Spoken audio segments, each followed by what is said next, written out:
Hi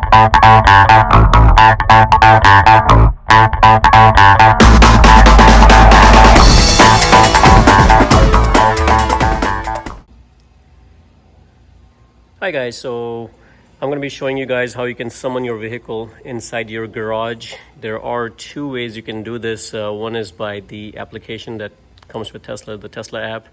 You can go in the summon and you can control it from there. It does work, but one of the things that I've noticed using the app is it does disconnect once in a while, especially if you are, I apologize for the sound, but especially if you are on the Wi-Fi network, it tends to drop sometimes. So you have to be on the LTE, and depending on how good of a signal you have inside your house, if you're standing outside or inside, it can cause issues. So the best way is using a KeyFob. So I'm going to be showing you, it's a lot easier.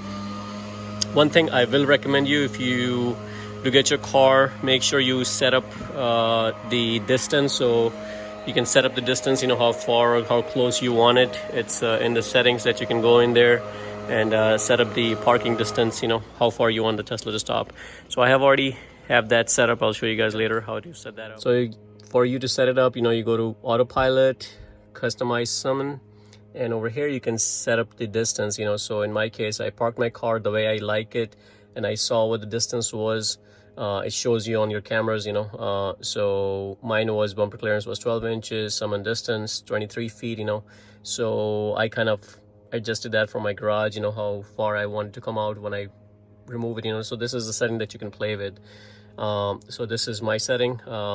Required continuous press, this is, if you're using an app, do you really want to hold on to your app, move forward and backwards? It's something that you really should think about if you really want it or not. If you let it go, it'll stop. So this is just something I'm leaving that as no, but if you're scared that you may hit something, that you may want to just click yes. So far, well, the car normally have sensors all around, right? So it's gonna stop if it sees something on the sides or the front or back, so I'm not too worried about that. I have not set up my auto home link, but that basically can open and close your garage automatically. So let's go ahead and summon this car inside the garage. Okay, so I'm gonna hold on to I'm gonna press this once to lock the car. So right now the car is locked. I'm gonna hold on to this.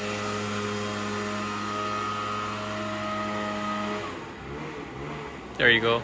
Now my flasher starts going on, and now I'm gonna press the front, and the car is gonna start moving inside the garage.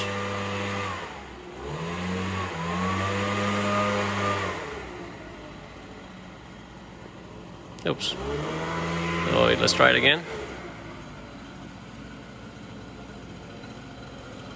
There you go, now it's ready.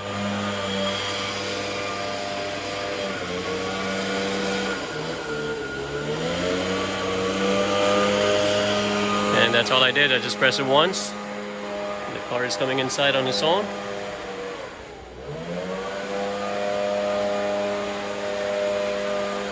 You can see there's my key fob. I'm not pressing anything, so it's just coming and it's gonna park on its own.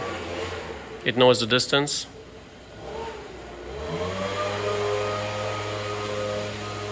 There you go, nice and smooth, stopped on its own. So if you want to back it out, you do the exact same process. Hold on to the top part, let it back out. So let's go ahead and back it out. Or you put in summon first. Again, you just hold on to right now let's lock the car. It needs to be locked. Now you hold on to the roof. There you go. Now it's ready to be summoned. As you can see, it's blinking. And now you press it, the back one once, and the car is going to start backing out on its own. And you can see I'm not pressing anything, it's just doing it on its own.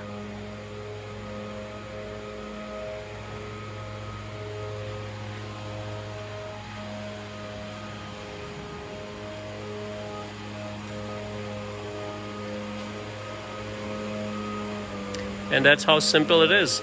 Just summon your car inside the garage and outside the garage.